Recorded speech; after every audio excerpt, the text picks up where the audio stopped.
Alors bonjour à tous, je m'appelle Alexis Mise, je suis data scientist chez LK et donc pour mon projet de master que j'ai effectué il y a à peu près 9 mois, j'ai bossé sur des solutions de GenAI et des solutions plutôt à échelle locale et en utilisant des petits modèles, toujours dans le but de pouvoir incorporer ces solutions au sein des différentes entreprises, au sein de clients par exemple. Et donc mon but c'était de construire finalement des RAG qui sont dignes de confiance à un faible coût et de dépasser certaines limitations liées aux petits modèles, par exemple. Juste pour capter un peu l'audience que j'ai, RAG, ça parle à tout le monde. Ouais, ok, super. Donc rapidement, donc moi j'ai mon école d'ingé à Paris, à Centrale-Supélec, et puis dans le cadre d'un double diplôme, j'ai atterri ici à Lausanne, donc à l'EPFL. Et donc, je me suis principalement intéressé au domaine de l'intelligence artificielle, machine learning et plus récemment un peu spécialisé NLP, donc toutes les applications LLM. J'ai pas mal travaillé aussi sur la compression de prompt, par exemple, aussi dans un but d'ailleurs de réduire les coûts associés aux applications LLM. Et puis au-delà de ça, donc je suis un joueur de badminton à assez bon niveau, on va dire. Et puis en règle générale, assez fan de pas mal de sports. J'ai pas mal pratiqué de différents sports dans ma vie. Donc avec plaisir, on discute d'autre chose que de NLP après le talk. Donc je rentre directement dans le vif du sujet. Qu'est-ce que c'est le LoRa fine tuning? Finalement, dans un fine tuning classique, le but, ça va être de spécialiser la plupart du temps en LLM, soit une certaine tâche, soit un certain domaine. Dans un fine tuning assez classique, merci d'abord Frédéric d'avoir présenté un peu les bases. On va avoir une update de weight, donc on va réentraîner les paramètres initiaux du modèle. Et donc finalement, on va entraîner et changer des grosses matrices. Euh, et c'est pas forcément nécessaire parce que quand on fait du fine-tuning, il y a plusieurs papiers scientifiques qui disent que finalement, on change uniquement certaines dimensions et qu'on n'a pas besoin finalement d'avoir une représentation en dimension avec 8 milliards de paramètres, par exemple, pour un modèle à 8 milliards de paramètres. Et donc, on a cette LoRa décomposition, LoRa pour low rank. Donc, simplement une décomposition en low rank avec deux matrices A et B. Et donc, on va vouloir imiter avec A et B cette update initiale. Donc, on va appeler ça un adaptateur, ces matrices A et B. Et donc, le but, ça va être de jouer avec ce rang des matrices A et B pour pouvoir finalement diminuer le nombre de paramètres qu'on va entraîner par rapport à un fine-tuning classique. Parce qu'on voit que finalement, si on choisit un rang plus petit, bah forcément, on entraîne moins de paramètres et donc les coûts associés sont forcément moindres. Les coûts hardware, les coûts au niveau du temps aussi, puisque ça va être beaucoup plus rapide d'entraîner moins de paramètres. Et on va voir plus tard que pour le use case que je vais vous présenter, on va entraîner finalement moins d'1% au niveau du nombre de paramètres par rapport au nombre de paramètres des matrices initiales.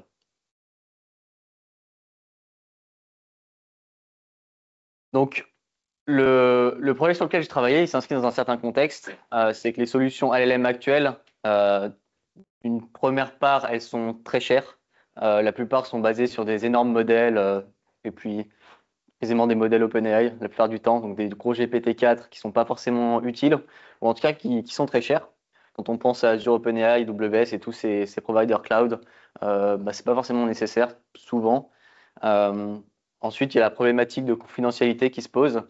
Euh, Encore une fois, quand on utilise des modèles black box, on ne veut pas forcément que nos data elles partent chez des providers américains ou chinois ou n'importe où dans le monde, même si on signe des accords de confidentialité où on nous assure la qualité de la confidentialité, c'est pas forcément le cas. Il y a aussi un problème de durabilité avec ces modèles black box, puisque si du jour au lendemain le GPT-4o il est plus disponible, on ne peut pas vraiment assurer à son client que la solution est toujours effective. Donc il y a un vrai enjeu de besoin de solutions locales. Euh, alors ça peut être avec des gros modèles, mais nous on va principalement se concentrer sur des petits modèles pour rendre la chose encore moins chère. Le problème avec ces petits modèles, c'est qu'il y a souvent des limitations.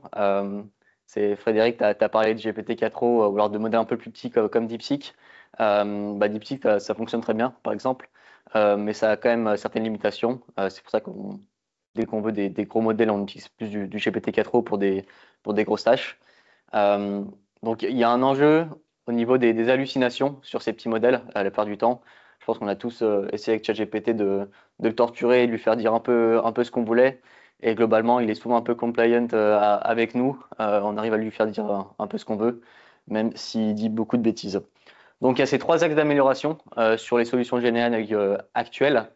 Et donc, pour tacler le premier enjeu de coût, on va utiliser des petits modèles, comme j'ai dit. Dans un second temps, on va utiliser des modèles open source ou du moins open weight, c'est-à-dire des modèles qu'on peut aller capter euh, sur un hub et puis l'avoir en local ensuite. Euh, et puis pour tacler ce modèle enfin cet enjeu de précision, en tout cas de performance, on va pouvoir fine-tuner nos modèles. Et ça grâce à LoRa, donc cette technique de fine-tuning que je vous ai expliqué un peu plus tôt. Donc le but ici, ça va être d'améliorer les performances d'un chatbot, donc typiquement d'un RAG, d'un système RAG, mais uniquement en se concentrant sur la partie modèle de génération, c'est-à-dire le LLM final. Donc petit rappel sur le RAG, on a la partie retrieval, du coup en haut à gauche, donc on va prendre des documents, on va les chunker, donc ça veut dire les diviser de manière assez pertinente pour pouvoir avoir un embedding, donc une représentation de chaque chunk qui soit plutôt bonne et que ça puisse vraiment représenter une idée en tout cas du document. Donc tout ce qui est chunking, c'est assez important dans un RAG. On va vectoriser tout ça avec un Mini LM. Toujours, c'est un modèle qui fait 22 millions de paramètres, donc assez efficace et ça n'a pas beaucoup de complexité par rapport au modèle de génération finale. Sur ça, on va venir vectoriser et indexer dans une base de données vectorielle. Donc moi, j'utilise principalement FAISS de Facebook, enfin, en tout cas de Meta. Ça reste open source, donc on peut carrément intégrer ça à un système on-prem. Ensuite, dans cette architecture, on va avoir finalement le management de la question de l'utilisateur. Là, on va pouvoir mettre un peu de différents agents là-dessous, notamment par exemple un refinement optionnel de la query initiale qui prendra en compte par exemple l'historique de la conversation. Si on pense à j'envoie qu'en est-il à mon chatbot, qu'en est-il de quoi? On ne sait pas vraiment. Donc il faut le contexte d'avant, le contexte de l'historique de la conversation pour pouvoir avoir un embedding efficace de la query, pour pouvoir faire des cosine similarity, donc des similarités entre chunks et query qui soient efficaces. Donc on va voir, après une question d'utilisateur, une similarity search, cas typique d'une machine de retrieval. Et puis dans un second temps, sur un RAG, ce qui permet de beaucoup améliorer les capacités du RAG et les performances, c'est d'ajouter un modèle de re-ranking. Donc un modèle d'embedding de base comme All-Mini LM, c'est un modèle souvent encoder only, c'est-à-dire qu'on prend la donnée telle qu'elle et on la passe sous une autre dimension, dans un espace vectoriel à part. Un modèle cross-encoder, ça va être un encoding un peu plus complexe. On va passer la query dans un embedding, les données dans un embedding, et ensuite on va venir, via une architecture souvent sous forme de transformers, mélanger un peu ces embeddings pour avoir un score de similarité qui est un peu plus évolué que simplement une cosine similarity assez basique entre document et query. Donc vraiment, le re-ranking model, ça booste un peu les performances d'un RAG. Et donc à la fin, on va avoir un ranking sur les documents après avoir fait une requête. Et on aura ces top key documents les plus pertinents. On va venir ingérer, faire ingérer à notre modèle de génération. Donc, par exemple, on peut penser à un modèle Llama 3.1 qui fait 8 milliards de paramètres. Et accompagné bien sûr d'un bon system prompt. Donc le system prompt, c'est par exemple si on veut faire un chatbot sur le domaine légal, on va lui dire tu es un assistant légal, tu vas devoir répondre à tel type de questions, ne réponds pas à tel type de questions. Et donc on va avoir ce type de prompt. Donc notre but aujourd'hui, on a déjà optimisé tout ce retrieval, ce process. Notre architecture multi-agent pour, par exemple, prendre en compte l'historique de la conversation pour transformer la query. Mais notre but aujourd'hui, ça va être de vraiment se concentrer sur ce modèle de génération et d'utiliser des petits modèles et d'aller au-delà des limitations des petits modèles en fine-tunant ces modèles-là et en lui faisant faire finalement ce qu'on veut sans qu'il hallucine. Petit côté pratique, pour faire du RAG, en tout cas du RAG on-prem, un outil qui est assez sympa, c'est LangGraph, donc de LangChain. Je ne sais pas s'il y a des gens qui connaissent LangChain ici. Parfait. Donc LangGraph, ça va vous permettre d'orchestrer finalement vos agents pour faire des applications multi-agents assez simplement. Et on va pouvoir ajouter des différents outils. Et après, via une interface, c'est assez facile d'interagir avec des outils.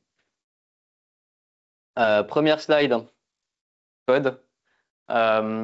Slide un peu warning pour vous dire que si vous voulez rester totalement on-prem et que vous utilisez certaines librairies, par exemple les embeddings de Hugging Face, même si vous avez la librairie localement, des fois il y a de la télémétrie qui est envoyée. Donc quand vous voulez réaliser finalement un système totalement on-prem, faire attention à bien monitorer les échanges vers l'extérieur et avec votre système, parce qu'il y a des fois un peu des échanges qui sont cachés.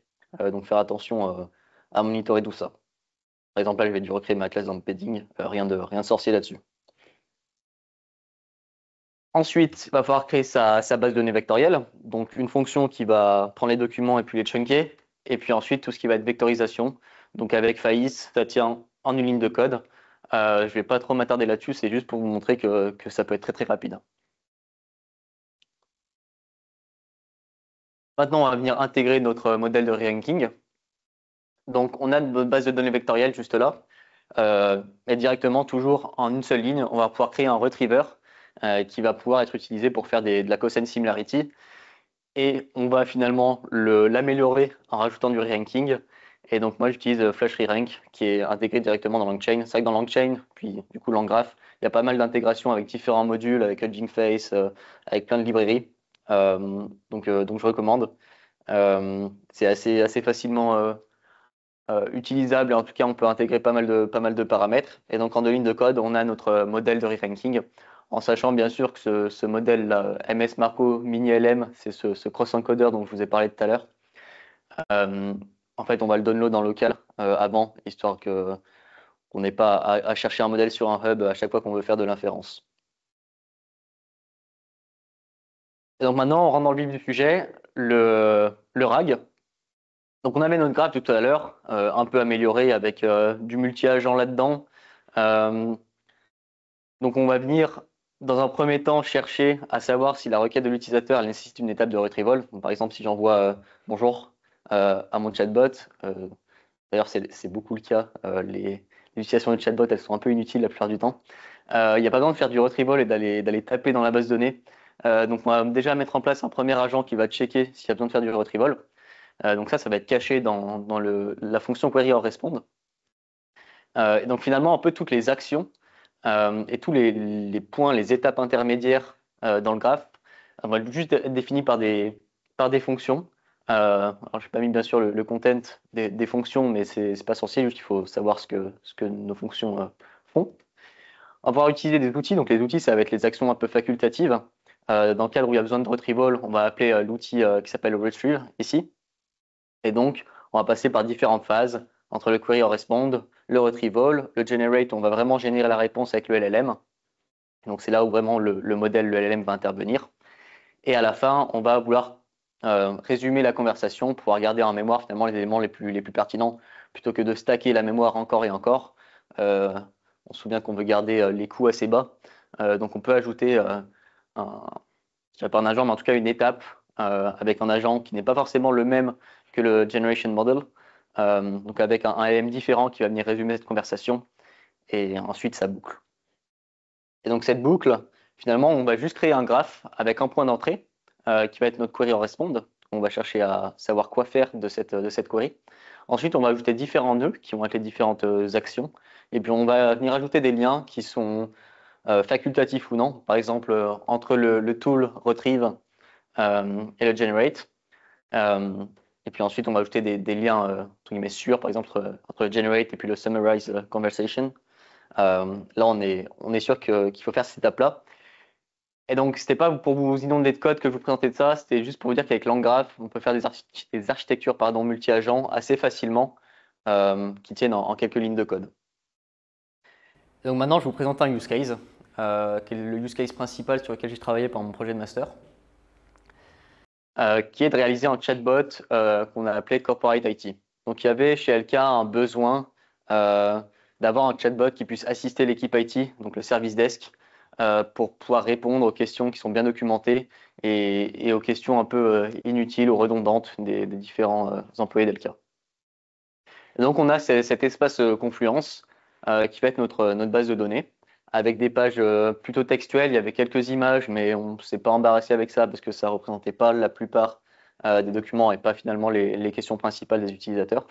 Donc on a ces différentes pages de texte qui constituent en fait des guidelines IT chez Alkira, des tutoriels sur des softwares internes, des choses comme ça. Et donc on va venir planter nos tags là-dessus. En fait, le souci, c'est que on avait pas mal d'hallucinations avec des petits modèles. Donc Llama 8 billions, c'est 8 milliards de paramètres. C'est pas mal, mais en fait pour un LLM, c'est pas tant que ça. C'est un modèle, je dirais, plutôt intermédiaire, voire bas. Et donc il y avait pas mal d'hallucinations qu'on aurait voulu corriger, surtout dans le cas où c'était des questions pour lesquelles il n'y avait pas la réponse dans la base de documents. Le LLM inventait un peu n'importe quoi. Et donc idéalement, on aurait aimé avoir un LLM qui puisse dire je sais pas quand il sait pas. Parce que finalement, ça fait perdre du temps à tout le monde, puis ça utilise des ressources un peu inutiles. Donc super, on sait vers quoi on va. On va essayer de fine-tuner un modèle finalement qui va dépasser ses limitations, ses hallucinations. On va essayer de le rendre meilleur sur ces questions-là et sur d'autres questions. Donc avant de se lancer dans le fine-tuning, il va falloir définir des métriques parce qu'on va vouloir comparer nos différents modèles, notre modèle de base, nos modèles fine-tunés. Et si on n'a pas de métriques vraiment tangibles sur lesquelles s'appuyer, ça va être dur de comparer. Donc il y a une technique assez connue qui s'appelle le LLM as a judge. Donc on va avoir un LLM à côté qui va venir juger les réponses de notre modèle. Le souci, c'est que, bon déjà, même quand il y a des gros modèles qu'on utilise comme modèle juge, en fait, il n'est pas vraiment cohérent à travers ces différents jugements. Donc ça va être dur de pouvoir compter là-dessus. Il y a pas mal de papiers scientifiques là-dessus, c'est assez bien documenté. Euh, pour dire qu'au final, ça ne fonctionne pas tant que ça. Et donc, quand on veut utiliser des petits modèles en tant que juge, c'est encore pire. Donc, finalement, il n'y a pas vraiment de méthode classique qui fonctionne dans notre cas. On juge de la question et de la réponse, puisque finalement, les réponses, elles sont assez ouvertes. C'est pas du vrai ou faux. Donc, ça va être dur de juger tout ça. Donc, on a dû créer notre propre métrique. Petit rappel, sur les métriques de précision et de recall, c'est souvent utilisé sur des systèmes de retrieval. Nous, on va l'utiliser sur notre modèle de génération finale. Donc la précision, c'est tout simplement parmi les items qu'on a retrouvés, ou en tout cas qu'on a redonnés à l'utilisateur, combien il y en a qui sont vraiment pertinents. C'est la proportion. Le recall, de manière assez parallèle, ça va être parmi tous les items qu'on aurait dû retrouver, combien il y en a qui sont vraiment pertinents. Et donc nous, on va utiliser ça sur les sources citées par notre modèle, donc par notre chatbot. Et quand je dis source, on va s'appuyer sur les URL parce que les modèles arrivent relativement bien à donner des URL, même les petits modèles. Donc on va s'appuyer là-dessus. En plus, ça permet à l'utilisateur de directement cliquer sur l'URL pour checker la réponse. C'est parfait. Donc métrique de précision et recall là-dessus. Donc par exemple, j'ai ma question de l'utilisateur, c'est pourquoi mon VPN ne fonctionne pas. On sait parce qu'on a labellisé des données qu'on attend 2 sources de documents, donc 2 URL. Et le modèle, il en sort 3 différentes, dont une qui est bonne. Donc ça nous donne une précision de 1 sur 3 et un recall de 1 sur 2. Et on s'est rendu compte que cette métrique, ces métriques précision et recall, si on fait une petite classification derrière juste pour dire que la réponse est bonne et pas bonne, c'est fortement corrélé avec le jugement humain. On est de l'ordre de 0,9, donc c'était bien plus que la technique LLM as a judge sur laquelle on était de l'ordre de 0,7 et d'autant plus que les techniques LLM as a judge, on ne pouvait pas vraiment croire ce que le juge nous donnait puisqu'il n'était pas vraiment cohérent à travers les différents jugements. Alors que là, on a vraiment quelque chose de tangible sur lequel s'appuyer. Et en plus, c'est vachement corrélé au jugement humain. Donc c'est parfait. Donc on a nos métriques maintenant pour fine-tuner. C'est très bien, on va pouvoir comparer. Maintenant, il va nous falloir de la donnée. Donc la donnée, elle ne se trouve pas comme ça, sous de la donnée propre. On n'avait pas vraiment de base de questions-réponses, ou alors on avait des bases de données où c'était des screenshots, des choses comme ça. Donc ça ne va pas aller pour nous. Donc, ce qu'on a fait, c'est qu'on a créé 74 questions avec les URL de référence, donc ça, 74 questions labellisées.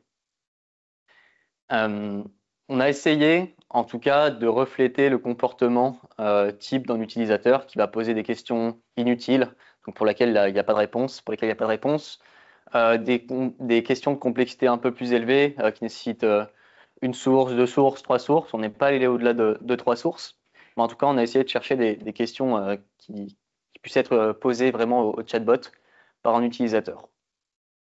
Ensuite, en second temps, on a utilisé un modèle, 70 milliards de paramètres, donc sur du Llama open source. pour pouvoir générer les réponses relativement rapidement et facilement, en tout cas avoir un premier template sur lequel s'appuyer, un premier type de réponse. En le promptant correctement, on arrive à matcher un certain format de réponse. Par exemple, lui dire, dans le cadre où c'est un problème à résoudre, step 1 fait ça, step 2 fait ça, step 3 fait ça. On veut que le modèle il sorte tout le temps un même type de réponse. Donc déjà, dans la synthétisation, la synthèse pardon, des réponses, on va, on va venir essayer de matcher ce format déjà dans un premier temps. Ensuite, il y a une étape manuelle de refinement. On voulait que nos données soient propres, surtout que là, on n'avait que 74 questions, donc c'était relativement faisable, même si ça prend un peu de temps, c'est faisable de repasser derrière. Et ensuite, donc 74 questions, c'est pas assez forcément pour fine-tuner et pour évaluer. On va augmenter tout ça. Donc, on va juste demander à des modèles 70 billions de venir rephraser, donc juste simplement utiliser un vocabulaire différent en x11 sur les questions et en x4 sur les réponses. Ça permet déjà d'enrichir notre dataset, aussi d'enrichir le vocabulaire de notre chatbot final, puisque s'il est fine-tuné sur uniquement un certain type de vocabulaire, ça ne va pas le faire et en tout cas, il sera moins créatif, on va dire. Donc on se limite à x11 sur les questions et x4 sur les réponses, parce que sinon, on va voir que finalement le sens des questions et des réponses va changer si on en demande plus. On va juste en demander trop au modèle. Donc le sens initial des questions et des réponses va changer. C'est absolument pas ce qu'on veut. Euh, donc on se limite à 11 et 4. Donc à la fin, on arrive à un peu plus de 3200 questions et réponses labellisées, sur lesquelles on va pouvoir évaluer et fine-tuner notre modèle. 3200 questions-réponses, c'est rien par rapport au Tera token utilisé pour les pré-entraînements de GPT, etc. Mais en fait, pour du fine-tuning, ça peut suffire, puisqu'on veut que notre modèle soit spécialisé pour quelque chose de très spécifique. Et en fait, on va target un certain problème. Donc ça peut suffire. En tout cas, c'est ce qu'on espérait et on va voir que ça a plutôt bien marché. Un petit exemple du rephrasing de la question. Je ne sais pas comment trouver l'option avancée sur mon application. Est-ce que tu peux m'aider? C'est simplement des rephrasing tout simples, mais ça permet d'augmenter notre dataset. Pareil pour la réponse. Donc là, un peu plus long les réponses. Donc forcément, on va se limiter à du x4, sinon le modèle va faire n'importe quoi. Donc c'est super, on peut commencer à fine-tuner maintenant. On va utiliser du LoRa, comme j'ai dit. On va même utiliser du QLoRa. C'est encore une autre variante. Le Q pour quantized. En fait, on va venir quantiser notre modèle. Donc la quantisation, c'est juste la réduction de la précision des paramètres. Donc au lieu que les paramètres soient codés sur 32 ou 16 bits, par exemple, on va venir réduire ça à 4 ou 8 bits. Ça permet de réduire la taille du modèle en termes de stockage. Et finalement, quand on va y passer dans des GPU, ça sera plus petit. Donc on va pouvoir augmenter la taille de batch pour aller plus vite. On va pouvoir utiliser des GPU qui sont moins lourdes, moins coûteuses. Donc toujours dans un souci de réduire les coûts et de pouvoir faire du fine-tuning relativement accessible. Rapidement, on peut utiliser Unslot pour faire du fine-tuning relativement facilement, en tout cas pour loader des modèles quantisés. On a ce point from pre-trained, cet attribut qui permet tout simplement de prendre un modèle sur un hub et de venir le capter en local. Ou même un modèle qui est directement en local, qui est compatible, sans qu'il soit vraiment sur un certain hub. Et pour le quantiser, c'est tout simple. Ce paramètre load in 4 bits que vous voyez ici, finalement, il est juste à le mettre à true. Donc, il n'y a pas besoin de savoir ce qui se passe derrière. C'est cool si vous savez, sinon c'est pas forcément utile. Mais en tout cas, ça permet de quantifier le modèle en une ligne de code, tout en venant capter le modèle. Et ensuite, on va venir appliquer notre configuration LoRa. Donc avec ce get PEFT model, PEFT c'est pour Parameter Efficient Fine Tuning. Donc c'est toutes les composantes pour pouvoir accélérer le fine tuning, en tout cas faire du fine tuning à faible coût. Et donc nous, on va avoir notre configuration LoRa avec notre R, notre rank. On va avoir aussi une deuxième composante du LoRa qui est le alpha, qui va un peu agir comme un learning rate, donc à quelle vitesse finalement on va venir entrer le modèle, à quelle vitesse on va le forcer à apprendre les données. C'est important à vraiment setup. Mais comme il agit un peu comme un learning rate, cet alpha, finalement, il n'est pas si important que ça, puisqu'on va pouvoir le temporiser, finalement, le temper avec le learning rate final qu'on va mettre sur le fine tuning. Donc encore une fois, c'est juste pour vous dire qu'en quelques lignes de code, on va pouvoir prendre notre modèle et mettre la configuration LoRa là-dessus. Pour vraiment faire du fine tuning, on utilise TRL. On va venir mettre la config d'entraînement assez basique. Donc c'est tout ce process d'entraînement dont ça parlait Frédéric tout à l'heure. Finalement, on va venir le capter en une config avec différents hyperparamètres qu'on va venir régler. Donc le batch size, le learning rate, à quel point vous voulez que le learning rate évolue ou non. Ça va être avec le scheduler. On va venir mettre notre modèle qu'on a chargé tout à l'heure avec Unslot. Pareil, quelques lignes de code assez rapides. Maintenant, notre fine-tuning, on va le faire sur quoi? On a la question initiale qu'on a labellisée. Donc, on sait déjà le contexte pertinent, on sait sur quel document on doit s'appuyer pour répondre à la question. Et en plus de ça, dans le cadre de l'inférence, on va souvent avoir des problèmes de retrieval, c'est quasiment tout le temps le cas, et on va souvent avoir du bruit qui est ajouté dans les documents pertinents, donc des documents un peu inutiles pour répondre à la question. Donc ce bruit va permettre de vraiment imiter finalement ce qui se passe pendant l'inférence, et on va vouloir que pendant le fine-tuning, ça reflète vraiment ce qui se passe pendant l'inférence. Donc on va venir lui incorporer du bruit pendant le fine-tuning. Et toujours avoir un bon système prompt qui va être similaire à celui utilisé pour l'afférence. Et donc à la fin, on va avoir une réponse attendue, celle qu'on a, pareil, labellisée en amont. Donc on est sur une tâche supervisée. On a notre question, on veut une réponse à la fin et on l'entraîne là-dessus. On a notre quantisation sur 4 bits, un rang égal à 16, qui nous permet d'avoir en tout cas une proportion de 0,9% de paramètres entraînés par rapport à un fine-tuning classique. Donc on voit que le LoRa il permet de diminuer encore plus qu'un facteur 100 le nombre de paramètres qu'on va fine-tuner. Donc finalement, parfait pour nous pour encore une fois réduire les coûts et pouvoir faire du fine-tuning assez facilement et assez rapidement. Et donc on peut comparer nos modèles. On a le modèle de base qu'on utilise, c'est le Llama 8 billions, qui est un modèle assez reconnu pour être assez performant sur pas mal de domaines, surtout dans ce range qui est de du coup quelques milliards de paramètres. On va voir comparer aussi à un modèle 70 billions pour pouvoir voir si notre modèle fine-tuné il arrive à matcher un modèle un peu plus gros. Donc on utilise un 8 billions, un 70 billions, pardon, parce que c'est des modèles qui peuvent être utilisés sur ce qu'on appelle des consumer hardware, donc finalement sur un PC de n'importe qui, plus ou moins. Donc le 8 billions, ça passe. Bien sûr, c'est lent si on n'a pas de GPU, mais même avec un CPU, on peut utiliser des modèles comme ça. Donc c'est pour ça qu'on parle de ce genre de modèle. Et le 70 billions, il faut déjà des GPU un peu plus évolués pour pouvoir utiliser un modèle comme ça. Mais ça va nous permettre de comparer. Donc on a nos deux premiers modèles, simplement fine-tunés FT1 et FT2. On voit que les précisions sont vachement augmentées par rapport au modèle de base. Par contre, le recall, il a pas mal baissé. Et en fait, on avait des modèles qui étaient assez peureux, qui répondaient souvent je ne sais pas, j'ai pas l'information, alors que finalement l'information, il la connaissait. Donc c'était assez bizarre. Et en fait, le je n'ai pas l'information, c'était exactement la réponse attendue pour les questions auxquelles vraiment on ne pouvait pas répondre, pour lesquelles il n'y avait pas la documentation adaptée. Donc en fait, il semblerait que le modèle est un peu overfit sur ces questions-là. C'est pour ça qu'on a essayé d'entraîner sur une et deux époques d'ailleurs, mais il y a toujours ce problème de recall qui diminuait, donc de modèles un peu peureux. C'est bien d'avoir un modèle précis, mais s'il ne nous répond pas grand-chose la plupart du temps, ça ne sert pas à grand-chose. Donc ce qu'on a fait, c'est qu'on a fine-tuné sur les exemples qui contenaient au moins une source de document, donc finalement les questions auxquelles on pouvait répondre. Et là où le modèle pouvait être vraiment aidant. Et donc on a toujours eu une augmentation en termes de précision par rapport au modèle de base. En revanche, là où ça a vraiment changé, c'est sur le recall, où là on a un recall bien plus élevé par rapport au modèle fine-tuné assez simplement. Et on a un recall qui match presque, qui est quand même en dessous, mais un recall qui match presque le modèle de base. Et finalement, quand on prend la moyenne harmonique et le F1 score, qui vient venir faire un trade-off en fait entre la précision et le recall, ça permet d'avoir un score qui reflète un peu les deux métriques. C'est assez standard. Et on voit que le FT2W0, pardon, qui est notre dernier modèle, c'est celui qui performe le mieux. Il bat largement le modèle de base à 8 billions, il bat même le modèle 70 billions.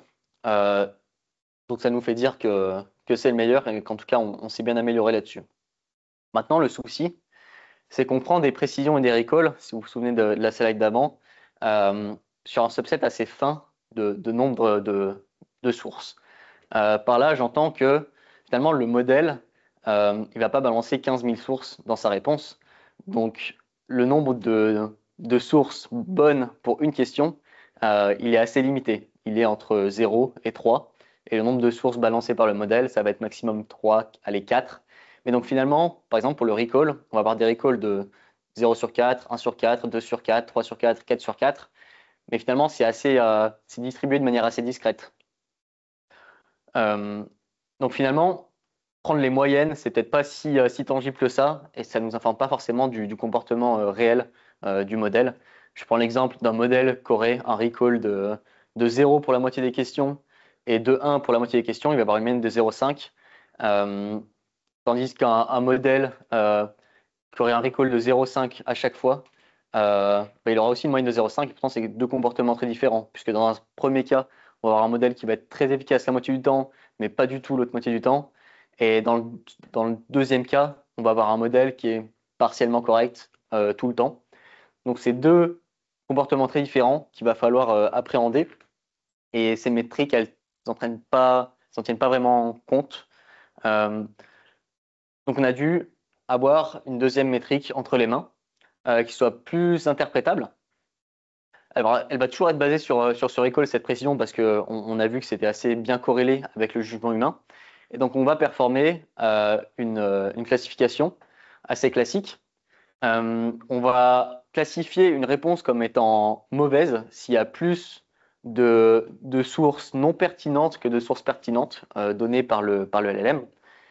Une réponse correcte, donc ça va être le cas inverse, dans le cas où il y a plus de documents pertinents que de documents non pertinents qui sont redonnés par le modèle. Et une réponse qui est bonne, c'est quand tout est parfait, il y a uniquement des sources pertinentes et toutes les sources pertinentes sont redonnées dans la réponse.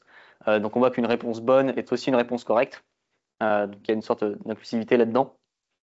Et donc on voit que cette nouvelle métrique qu'on a appelée qualité, elle est fortement corrélée avec le F1 score. Donc ça rend compte quand même d'un bon trade-off entre la précision et le recall. Donc on va quand même pouvoir s'appuyer là-dessus. Et puis on a directement une métrique qui est interprétable, puisqu'on sait que si par exemple le modèle répond correctement à 58%, c'est-à-dire qu'il répond bon à 58% du temps. Donc on va s'appuyer sur cette métrique. Le souci, c'est que quand on a pris les métriques moyennes, on est un peu tombé de haut. On s'est rendu compte qu'en fait, il n'y avait pas un gap si énorme que ça entre les modèles fine-tunés et les modèles de base. Euh, donc il a fallu un peu fouiller dans les données et vraiment analyser ces résultats. Et en fait, on n'est pas passé loin de se prendre un paradoxe de Simpson, comme on appelle ça en pleine figure. Et donc on a groupé les résultats par complexité. Par complexité, j'entends le nombre de sources qui sont à retourner par le LM pour répondre à la question. Donc une question de complexité 0, c'est une question à laquelle on ne peut pas répondre, donc pas de source à donner. On sait qu'il n'y a pas la documentation, on ne veut pas que le modèle réponde. Complexité 1, il y a une source à donner pour répondre à la question. Complexité 2, il y a deux sources à donner, et ainsi de suite. Donc on voit qu'on s'est arrêté aux questions de complexité 3, puisque ça reflétait en fait l'utilisation globale du chatbot, ou en tout cas des besoins des employés d'Elka. Et en fait, le souci, c'est que notre dataset, il était principalement constitué de questions de complexité 1. Et donc, quand on avait créé notre dataset, on n'avait pas forcément pensé au fait que ça pouvait shifter un peu les résultats moyens. Et le souci, c'est que notre modèle fine-tuné, dans les résultats, on s'est rendu compte qu'il était un peu moins bon sur ces questions de complexité 1. On trouvait ça un peu bizarre, parce qu'on avait les modèles entre les mains. Finalement, on était à peu près certain, c'était assez évident que notre modèle fine-tuné était bien meilleur. Même quand on faisait tester à différents employés d'Elka. Donc on trouvait ça un peu bizarre. Surtout que pour les complexités 0, là on avait une augmentation de performance de l'ordre de 37%, donc c'est quand même assez marquant. Donc on s'est demandé finalement pourquoi sur ces complexités 1 le modèle était moins bon. Et la conclusion principale à laquelle on est arrivé, c'est que le labeling des data, on n'en était pas sûr sur ces questions de complexité 1. Dans le sens où pour répondre à une question, finalement, on peut utiliser telle source, deux sources en même temps qui puissent remplacer une seule et même unique source. Et même si on a essayé de prendre en compte une sorte d'URL facultative pour pouvoir répondre à une question, prendre en compte des subsets utiles ou non utiles, on n'était pas sûr du labeling sur ces questions de complexité 1. Donc finalement, la performance sur ces questions de complexité 1, on n'en est pas sûr, elle n'est pas interprétable. Sur les questions de complexité 0, là, on est sûr de nous, on est sûr qu'il n'y a pas la réponse dans la base de données, et que si le modèle il lâche une source, c'est forcément qu'elle est mauvaise. Donc on est sûr de nos performances sur ces questions-là. Pour les questions de complexité 2, on va avoir aussi un gap positif en faveur de notre modèle fine-tuné. Alors, c'est pas de l'ordre de 37%, c'est un peu moins. Mais toujours, on va avoir un gap positif pour nos modèles fine-tunés. Et là encore, on est sûr de notre labeling, puisque c'est des questions assez complexes. On est sûr que ça nécessite tel et tel document. Ça a été bien identifié. Donc, on a un labeling assez sûr. Donc, finalement, sur ces questions de complexité 0 et 2, notre modèle fine-tuné, il bat les modèles de base. Et de l'ordre de 37%, notamment pour les questions de complexité 0. Et en fait, les questions de complexité 0, on se rend compte que c'est en fait, la majorité des cas, soit par manque de documentation dans la base de données, soit parce que finalement les gens jouent avec le modèle et finalement il est utilisé pas à sa vraie fin. Euh, donc ces questions de complexité 0, elles sont fortement représentatives de l'utilisation réelle du chatbot. Les questions de complexité 2 aussi, c'est des questions qui sont plus complexes. En fait, on a souvent des questions complexes ou des questions assez futiles de complexité 0. Donc, on veut que notre modèle soit fort là-dessus. Et il l'est. Donc, c'est super. On a réussi à dépasser les limitations d'un modèle finalement à seulement 8 milliards de paramètres qui peut être consommé sur du CPU. On a réussi à améliorer tout ça avec du fine-tuning et à faible coût, puisqu'on a utilisé du LoRa et encore plus du QLoRa. Un petit résultat d'expérience que je voulais partager avec vous, c'est checker à quel point on a overfit, à quel point le modèle est généralisable. On ne voulait pas que notre modèle il ait appris directement la data qu'on lui a donnée pendant l'entraînement. C'est pas le but, c'est pas un pre-training, c'est vraiment un fine-tuning. Donc, on ne veut pas qu'il ait appris la data, on veut vraiment qu'il ait appris à répondre à une certaine question avec un certain contexte qu'on lui ajoute ensuite pour pouvoir avoir une réponse cohérente. Dans le sens où on ne voudrait pas que si on change la donnée dans la base de données un jour et que ça correspond aux données d'entraînement, alors il, il aurait fallu refine-tuner le modèle encore une fois. C'est pas le but. Donc ce que j'ai fait, c'est que je suis allé voir dans la base de données, j'ai pris les points sur lesquels on s'est entraîné, donc les infos sur lesquelles on s'est entraîné, j'ai altéré ça, et dans le cas idéal, si on altère l'entrée, la sortie est altérée aussi, et le modèle se généralise super bien, et c'est ça qu'on vise. Et donc c'était effectivement le cas.